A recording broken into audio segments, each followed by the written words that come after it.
Welcome to Measurably Better Learning, the podcast built for learning and development professionals. Whether you're an instructional designer, L&D professional, or corporate leader, get ready for insights and ideas that will transform your approach to learning, training, and development. So let's dive in. Welcome to this episode of the Measurably Better Learning podcast. My guest today is my good friend Miriam Taylor. We've been colleagues for many years and friends for many years. So just by way of introduction, and Miriam, of course, you know this, we've been doing a series of articles and podcasts. I think there are some webinars coming up too that are focused on learning leader as. So learning leader as a financial leader and sort of, a cultural creator and so on. And the topic that we're talking about today is focused on learning leader as localization and translation expert. Mm-hmm. And there are, so many different skills, right? Right. A learning leader has a tool belt that's like 3.5 miles long. Right. It's amazing. All difficult. the things. Yeah. All the things. And this one is one that is sometimes overlooked. It might not get as much attention as others. So walk us through, I guess, at the start, why this matters. Yeah, no, absolutely. And I want to say too, a learning leader doesn't necessarily have to understand all the intricacies of translation and localization. You need to have good people to partner with that do understand that. And we'll talk about that as we get going. But the real reason overall a learning leader needs to understand this is,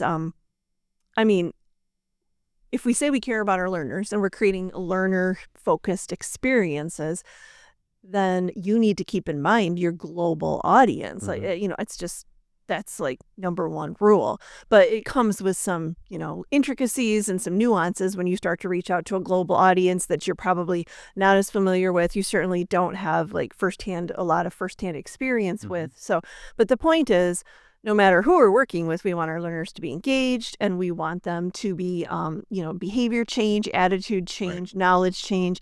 And if the materials we're making aren't designed to reach those learners' needs, and that's particularly true with the global audience, then we're not doing our job. We're not reaching, and there's no good change for the company, which is ultimately what we're looking for. Right. One of the distinctions that's important is the difference between translation versus localization.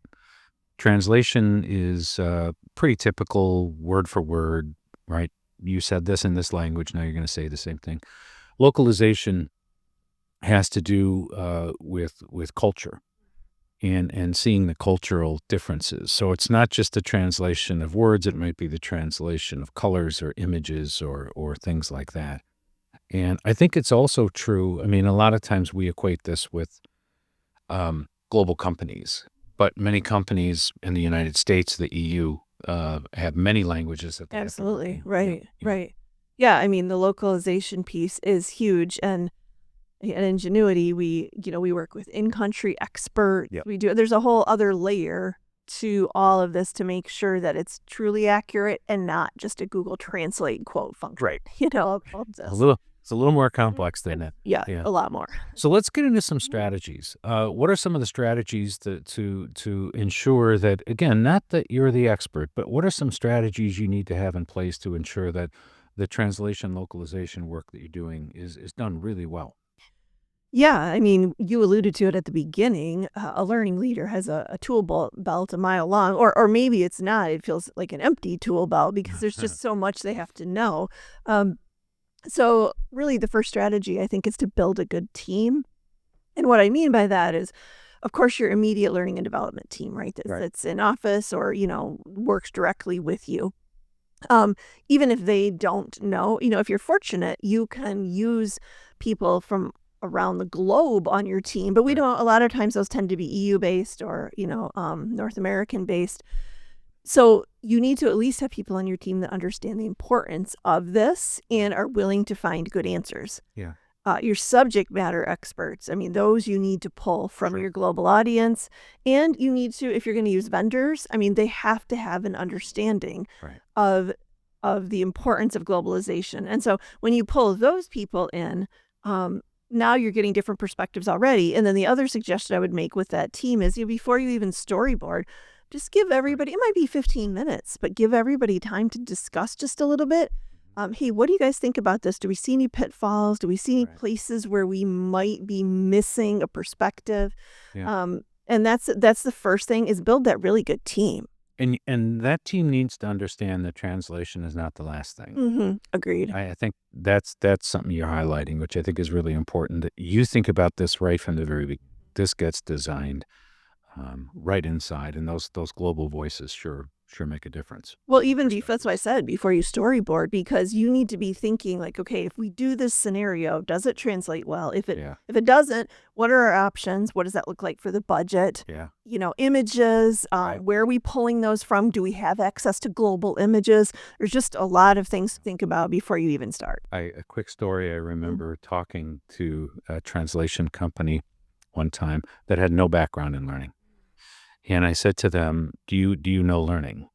And they said, well, of course. I said, great. So like, you're able to work in SCORM? And the person responding to me said, yes. No. What's SCORM? Right. It's like, okay, we're going to have a problem here. Yep. You don't know. So a little bit of a shameless plug for Ingenuity that we're able to do both, right? And that's a key thing. Well, and I would say even a super simple example that just popped up today with a good team is, we just received some materials from one of our teams that works overseas, and they custom made graphics. They looked amazing, but they lacked like an age diversity, and they were all male. And that was okay, except that, but here's the thing, is that 3 people on our team flagged that. They weren't saying, like, they were saying, this is amazing. Right. And they just said, we just need some tweaks. And to be honest, we're not 100% sure what they should be, but they can't all be this. Right. That's all we needed. Nobody had to be the expert. We could do a little research, figure out more who our audience was, and then tweak those graphics. Your antenna was a thing to it. Exactly. Go, yeah, that's not going to work. Yep. All right. Well, we're going to take a break, and when we come back, we'll talk about some more strategies. Imagine a world where every training session, every learning module, and every translated document is aligned with your company's unique goals and global ambitions. Welcome to Ingenuity, where we don't just talk about elevating your corporate learning, we make it happen. At Ingenuity, we understand the heart of your business is its people. That's why we specialize in creating custom learning solutions and translation services that are not just effective, but are designed specifically for your business's global needs. Let us show you how learning cannot be just better, but measurably better, with solutions tailored just for you. Learn more in the description below. All right, welcome back, everybody. We're going to continue our conversation with Miriam on good strategies and practical solutions for translation and localization. So, Miriam, what else you got in your toolbox? Yeah. Well, I think the second strategy is nothing new, so I won't belabor it. But, I mean, we really do have to remember and constantly focus on writing in plain English, global examples, not using idioms. Sometimes, and again, this is that pre-planning part, right? Sometimes it really doesn't make sense. The visibility of the project, the impact of the project is quite small. Okay, we're just going to do pretty straightforward. Yeah. But when we have a really big initiative, the reach is important, the impact is important. Talking through, okay, maybe we're going to have 3 scenarios. They're not going to work for everyone, but we're definitely going to have more of an appeal. Understanding graphics, colors, and images. I know we talk about that all the time, but it really can't be emphasized enough. So I think that's a big strategy. Again, our writing skills, the images, colors, all of that. And then kind of a last little tweak on that, I would say, is I can't tell you how many times I've had that conversation and then whoop, I'm on to the next project. And so I've started to keep a bit of a file, like a digital file, but like, this is this client, here are their global learners, here's some things that I need to know that work for them or don't work for them. Because it might not be me, it might be someone else working at. Why keep reinventing the wheel? Like, let's keep adding to those, even if it's just like a shared Google Doc, shared knowledge, so we don't keep making the same mistakes. Right. Yeah. Let's talk a little technology. I mean, there's no way we have this conversation without technology. Right, for sure. Because it's changing, and it's changing crazy fast. What are your thoughts on that? Yeah, I mean, if you're not using or working with, a vendor or someone that uses a TMS, a translation management system, you have to do that. Yeah. You have to, we build glossaries ahead of time to make sure we understand the meanings, the specific and correct meanings of the word, and get approval with the client before we even go into Yeah. And pronunciation. pronunciation. Because even within different cultural groups, they might be pronounced differently, or you might have like the parent company, so to speak, that says, no, it's going to be this way all the way through. Yeah. But your translation management system, I mean, it's just such a detailed experience, and once you translate a word once, you don't need to do it again, right? So you got to keep pulling, right, all of that. But if you're not using that, I mean, it's just a colossal waste of resources. Yeah, and you're fixing the same mistake Exactly. over and over and over every time you do something. Yeah. And there's authoring tools that, I mean, in general, your Storyline, Lector, all those types of authoring, and most of your LMS tools will support multilingual, but some do it better than others. So it's really important to investigate those. And you might, as you can see, I don't have a huge expertise in that, but I know enough to know what I don't know, and to partner with the right people to make sure that we get it right. Right. I liked your idea about keeping a file and keeping track, which kind of connects to the next question about feedback. It's very tempting to create something, throw it out there, and never ask another question. Yep. And sometimes you and I have both seen this, where people in other cultures, people who speak other languages, are very frustrated.